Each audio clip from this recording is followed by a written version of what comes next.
want you to. Huh? I want to hear it. Well, that was a board ship, Yeah. and I was not, never been, what do you call it, for a polywog. And I thought, oh, hell, man, they get kind of rough. So the day they had it, they had a big old tank out there with slop in it. And big old cargo nets you had to crawl under, and they beat you with a sock full of sawdust, and you're going under. And I was up on the flying bridge, and I saw all that, and I said, hell, yes. So I went up above and got up in a fan room under a big old fan, that has big fans for the ship. And pretty soon they were coming looking for me. They found me. So I got my polywog certificate there. Did you have to kiss the captain's belly? Or, No, I don't remember that. Oh, okay. They do it different ways at different Yeah. times. But yeah, that's Oh, God, that slop they threw us in, though, whew, that was terrible. yeah. But that was a good thing to go through, right? Yeah. I mean, it was a good thing to go through. It's one thing they always did. Well, yeah, I crossed the equator, I think, about 10 times. You only had to do it once, right?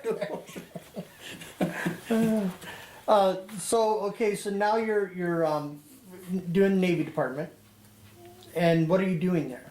Same. Same thing. Yeah. Okay. Well, I was supervisor up there, and we broke ice. I have a picture of ice there, 15 feet thick. Wow. Can you imagine? I don't think there's any ice up there where we were now. And I think I have a picture of a ship breaking ice in there someplace. So what was your mission? I mean, what were you going up there to do? Oh, well, that was during the Cold War. Russians didn't know we were there. And we had what we call radio photo, as before TV. And on code from Washington, D.C., I have pictures of them. They could send us pictures and we could communicate using CW back and forth. That was one of the things. And then the other thing is they wanted to see if ship could swing around and come down by Alaska. But I never mentioned that. We got on the Bay of Bundy, I can't remember. We were in there breaking ice, and a chunk of ice broke off in front of the ship. It went clunk, clunk, clunk under the ship. Twin screw ship. Boom! There went one of our screws. We only had one screw, and those screws was higher in this room. They're huge. Yeah. And the other icebreaker, the east wind, the wind dot I was on, the east wind was what was it, Navy? They were they take care of the shore and all that. What do they call them? Anyway, there it goes Yeah. again. Anyway, it was an icebreaker also. Oh, like the Coast Guard uses. Coast Guard, yeah. They got ahead of us and broke ice to get us out. So went back down to Boston, got repaired and came back. But never did get around. So, Well, anyway, then came back from there.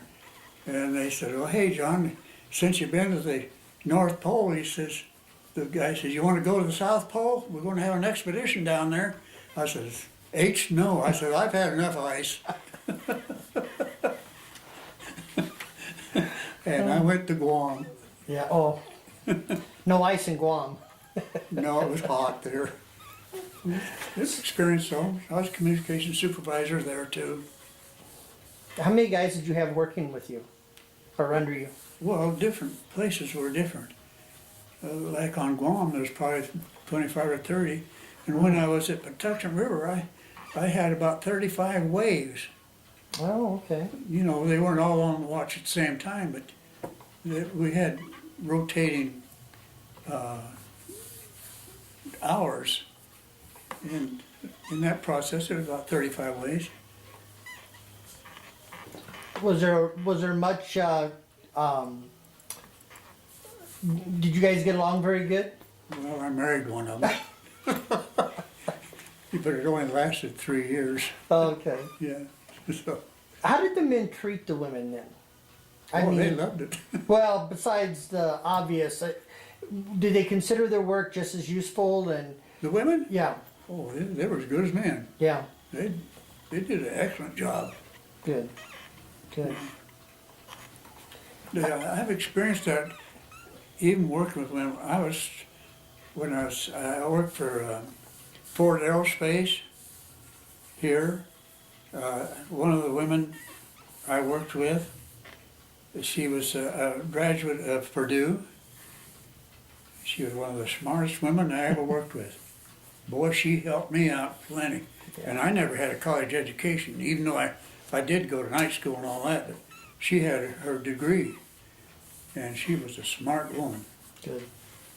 So now that you're back from your expedition, where are you at now? Where do they have you The stationed? expedition, see, I came back.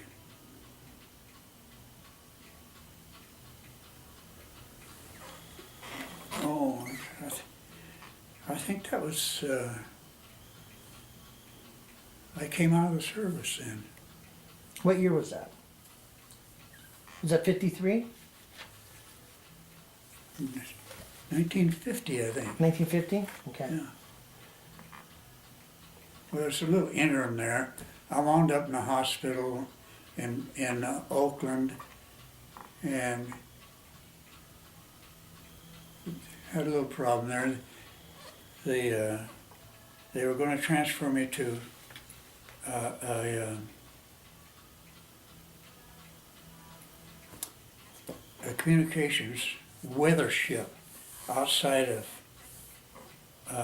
Korea. And I said, no, I won't go. So they put me in the hospital, and they put me down as having battle fatigue. No. So, and then that came up and, did I want to stay in the service? And I said, no, I'll get out. Yeah. So I got out. So Yeah. go ahead. Go ahead. I was going to go back to the farm, but my two brothers were on the farm. And I thought, I had two uncles that had farms next to each other, and this is going way back. And they'd gotten an argument over a fence line, and they were shooting at each other. And I thought, my memory, I don't want any part of that with my brothers. Yeah. So I came back to California. And I had a sister here, and then I went to work in the post office, and then from there I went to work in machine shop here in Costa Mesa, and worked my way all the way up to foreman of the plant. Oh. And Now, when you first came home, John, what was that like? I mean, you've spent 12 years of your life, it was hard. in the military. Now you're not. You don't have anything that fits in when you come home, and it was really hard for me. I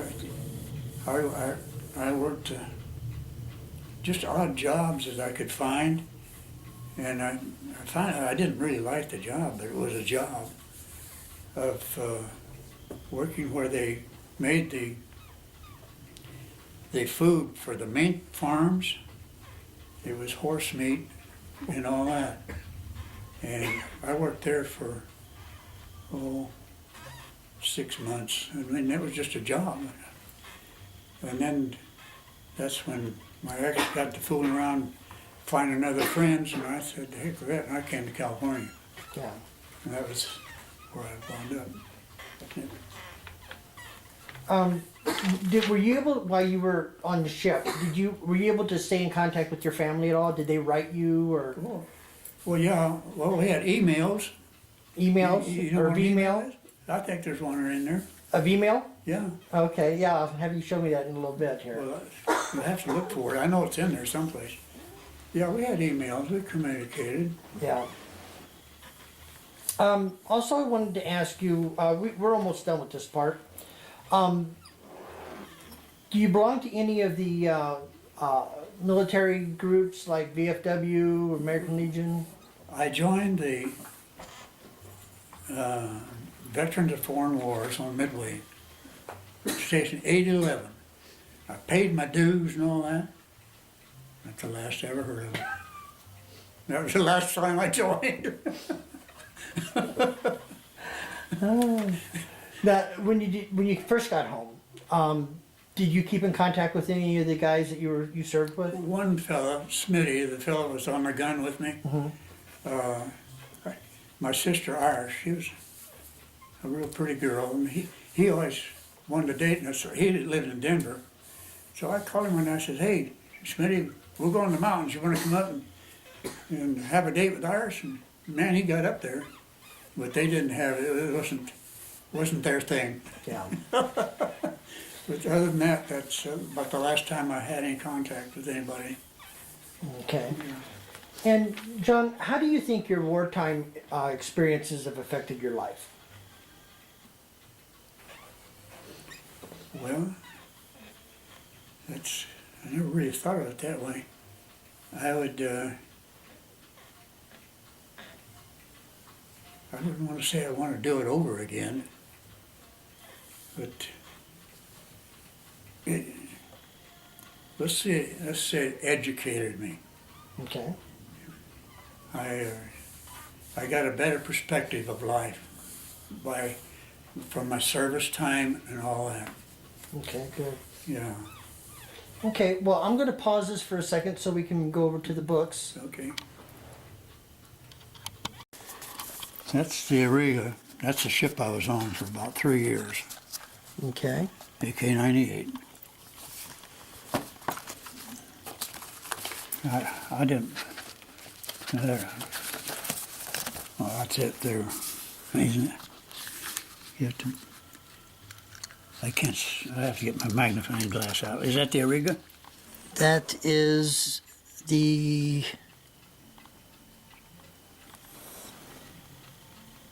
I can't tell. It must be. Yeah. Anyway, there was the anti-aircraft gun right there. 40 millimeters on each side. The 5-inch 38 back here. And then the 50 millimeters were mounted along the deck. And the radio shack was on the other side of this stack. Oh, okay. It was a nice ship. Yeah. But when I got an eye-opener when I went down for the Pearl Harbor commissioning of the ship. Mm-hmm. They took me down to the listed quarters, and I thought, whoa, they all had air conditioning. We didn't have air conditioning on these. If we had a fan, we were lucky. And we ran around in the tropics down, we're just in our shorts. I mean, it was so hot. Okay. What else we got here? Okay, is anything, I don't know. Okay. Well, that's the Ariga. Okay.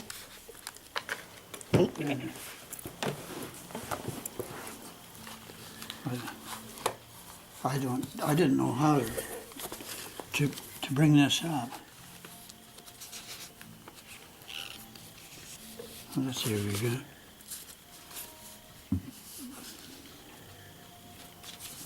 This is the Edisto. That's the ship I was on up in the Arctic.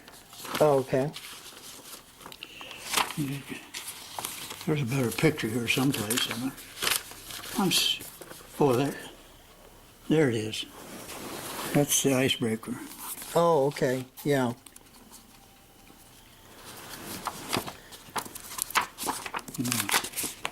Now, another thing, John, I noticed we never talked about were any ribbons or medals that you may have obtained. I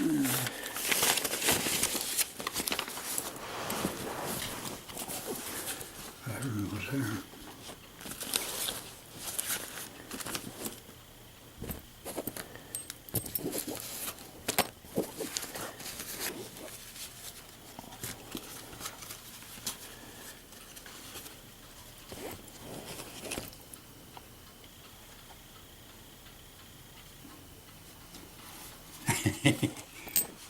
USS Chew.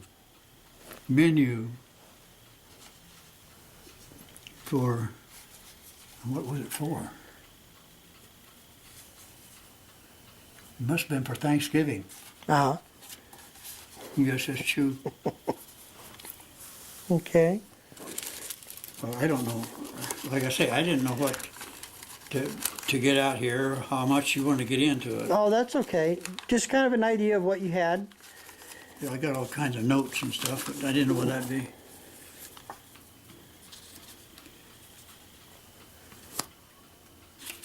Now, was there anything else on the table that you wanted to show us, or anything else on the table that you wanted? Well, that's all the stuff there. Okay.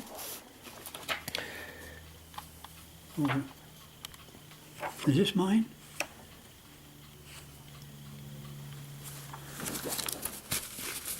Okay. I've got to get that back in. Oh, well, these are medals. Oh, okay. There's medals. There's medals. Those are all medals. Which one do you appreciate the most? Well, come on, just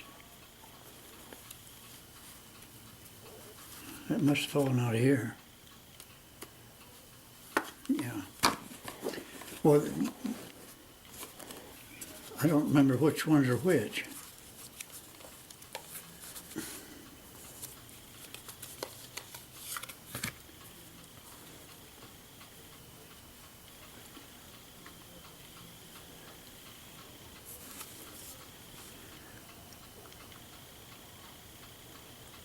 I think that one says Pearl Harbor. Oh, yes, it does.